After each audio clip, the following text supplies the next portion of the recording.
Okay, so it's July the 21st, 2023. It's a Friday morning, about 9:15 Eastern Standard Time here in Central Indiana, and I'm on my second property for the day. I got a late start today. I'm going to get into why here in just a minute. If you haven't subscribed to my channel, I ask that you would maybe consider doing so. Hopefully you're getting something out of the stuff that I share with you.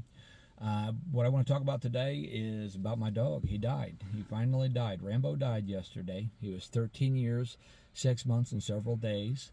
And internally, everything hurts really bad. I cried yesterday, a good chunk. I'm going to cry in the days coming and probably in the months coming. Woke up several times last night with the stress cardiomyopathy associated with broken heart syndrome, which is broken heart syndrome actually. Which I'm familiar with because as a child I had a very abusive childhood, and I also went through this when my dog died 2 years ago, my other dog Peyton. So Rambo had been on a downhill climb or a descent over the last 2 years since Peyton died. He had really bad hip dysplasia. When he would walk, he'd walk on his knuckles, so he had some arthritis. His ears were always infected. His teeth had gotten into bad shape. He would vomit all the time and cough all the time in the middle of the night. Over the past week specifically, he vomited several times over the weekend. I think he was ill. Probably had cancer, had a bunch of moles all over his body.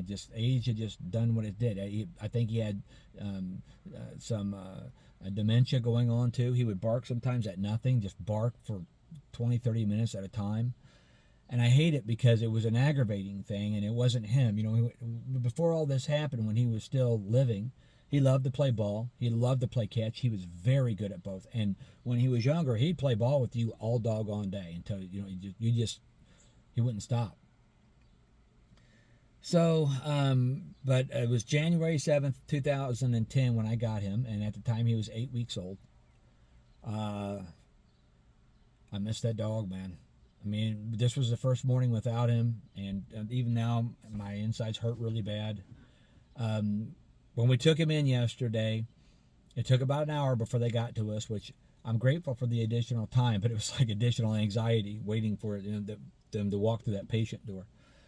But I talked with him quite a bit, and I prayed with him, and I prayed to God, and I asked him, I said, hey, Rambo, and when I was talking to Rambo, I said, when you get to that next place, if you can send me a signal, if that's possible, to let me know that you made it to the next place, could you please do that? And maybe if you see Peyton, you could let me know too. Now, this might be a coincidence and it might be nothing, but it was supposed to rain all day and it hadn't.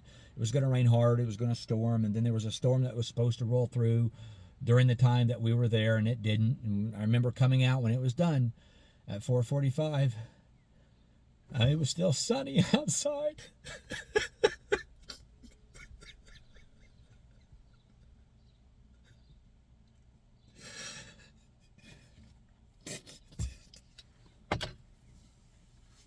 We drove home, and at some point within 2 hours after him having died, it rained. And then it stopped, and the sun came back up, and by golly, there was a rainbow over the house. So maybe that's just a coincidence, I don't know. But anyway, love your dogs, man. They're here for so long, they're not here forever. I miss him. He was the jackpot dog when we got him from Uncle Bill's. Which people will say is a puppy mill, but he was literally the jackpot dog. And I'm not here to say anything bad about those places or anything good about them to promote them.